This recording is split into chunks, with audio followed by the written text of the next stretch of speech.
welcome to Happy History. On today's show, we're going to discuss German Americans. There's a lot to know about these not-so-local locals.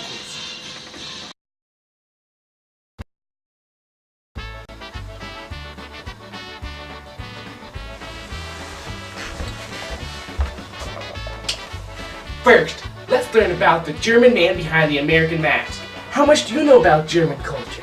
Probably not as much as Culture Carl. Hey, Culture Carl, it's Happy Harry. Well then, come on in. Hi, Culture Carl. Hi, Happy Harry. Culture Carl, you can take it from here. Sure, Happy Harry. Hi kids, I'm Culture Carl. If you want to know anything about the French, the Germans, the Spanish, or anyone, I'm your guy. But today, just the Germans. Way back when, people's clothing, also called trucks, could represent their social status, legal status, origin, or trade. Women wore things called dirndls, which were skin-tight bodices with different colored aprons. Women's hats were big, beautiful, and expensive, and they varied by region and occasion. German men are famous for their lederhosen, short trousers, and normally wore them with wool socks and rustic shoes. Other articles of clothing, such as jackets and hats, are also varied by region and occasion.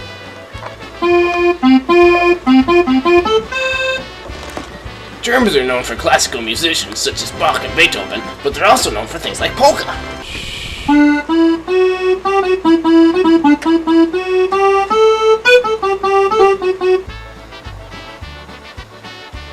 The German landscape is famous for its many castles of many different styles, such as the new Schwanstein Castle.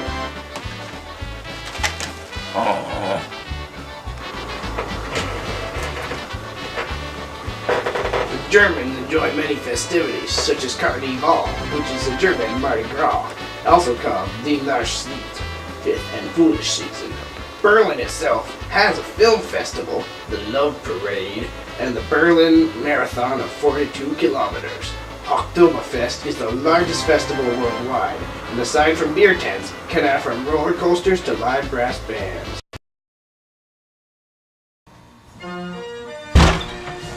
Well, this sounds like a really interesting place. Germany was not always the best place to be.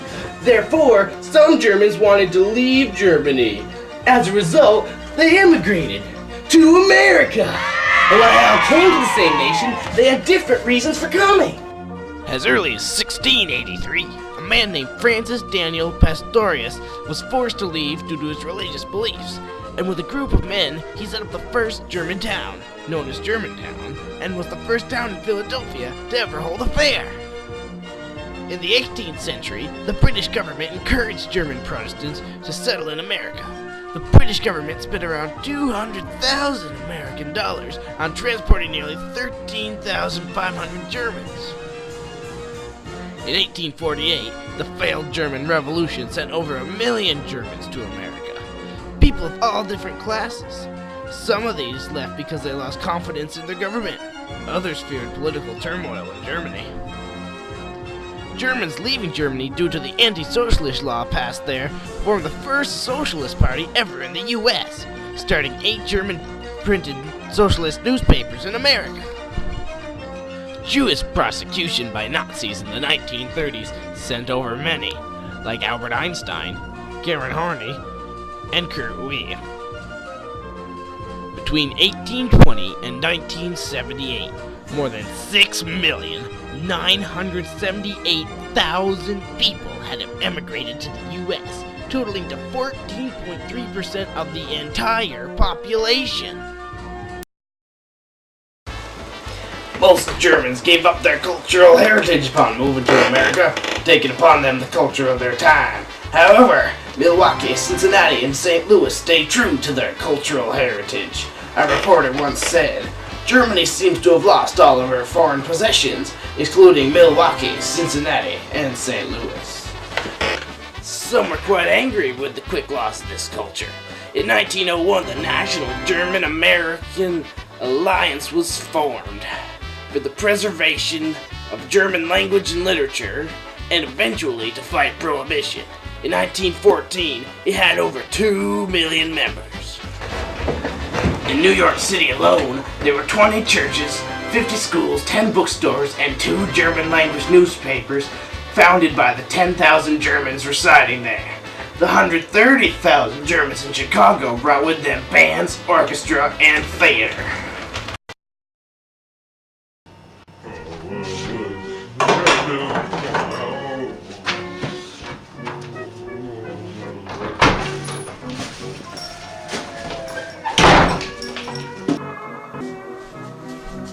That's Happy Mac, a good friend of mine. He's looking for some maps on German-American whereabouts.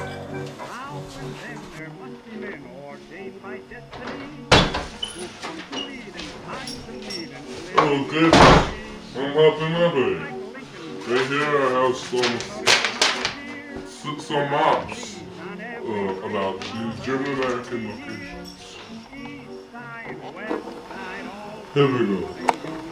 As you can see here, the darker areas have more German Americans in them, while the lighter areas have less German Americans. But as you can see on this map,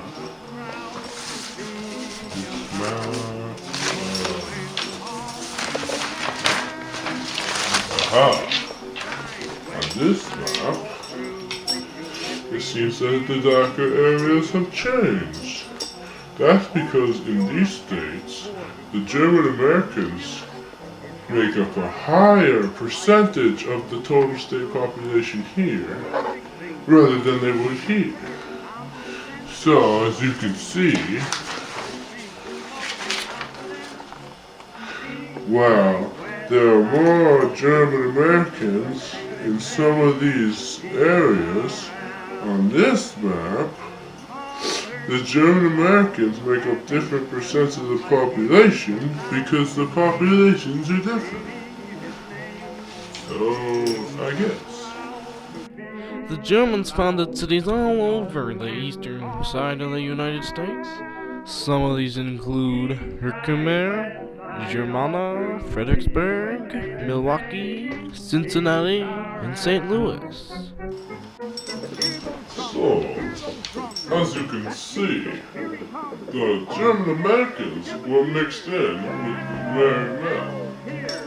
And the German Americans were so well assimilated with the normal Americans that the 31st President of the United States was German American!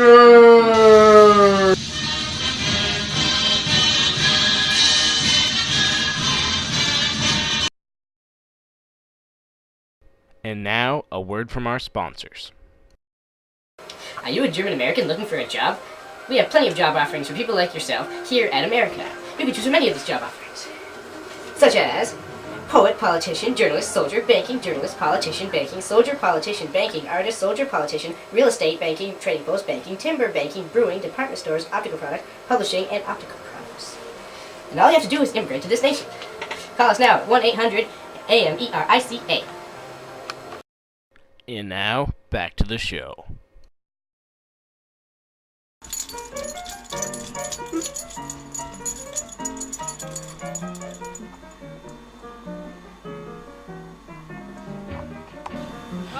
The world can be a mean place, and many not so nice things happen to the German Americans in here in happy little America. Some of the first immigrants who were Roman Catholics were turned away, and those who had survived on the trip died on the trip back. Even though the Germans helped out in World War I, the prejudicial Americans did some inconsiderate things, like changing the names of German towns. Some German Americans had to change their last names so as not to be associated with the Germans. In 1917, the charter of the National German American Society was withdrawn. Some schools stopped teaching German as a second language. Radios encouraged not playing the music of German composers. Many German newspapers died because of lack of advertising.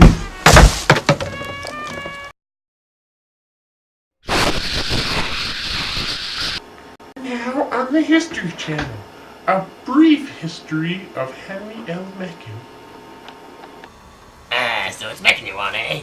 There we go. These are some good Meckins. Let's see. Meckin lived from 1880 to 1956. Died at the age of 76. Not a bad age. He was known very well for his criticism of others. He apparently would criticize things to ashes. His points were very clear, yet meaningful at the same time. While much of his writing was negative, he was positive towards people like Bach and Beethoven. He always had a cigar in his mouth. It was people's image of him. He was a very good source to quote from because he always made the best points, and he's made one for almost everything.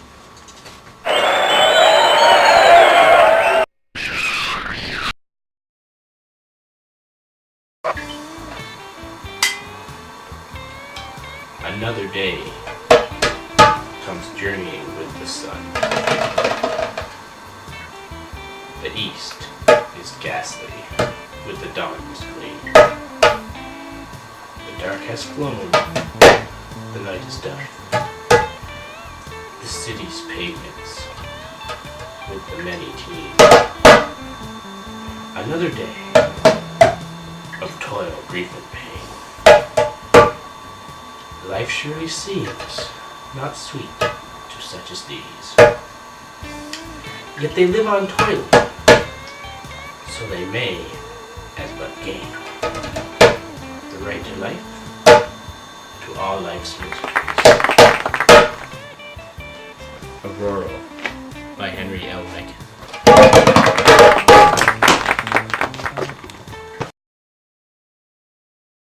The way I see it, the way that Meckin describes is, the pain and suffering of common life among people says something about, his experiences of becoming one of these common people among the cities in America.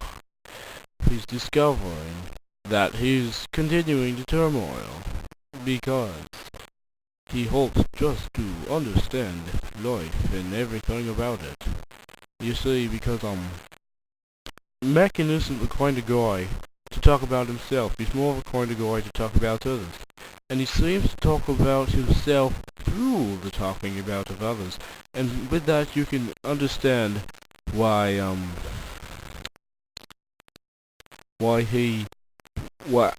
this poem says so much about his immigration.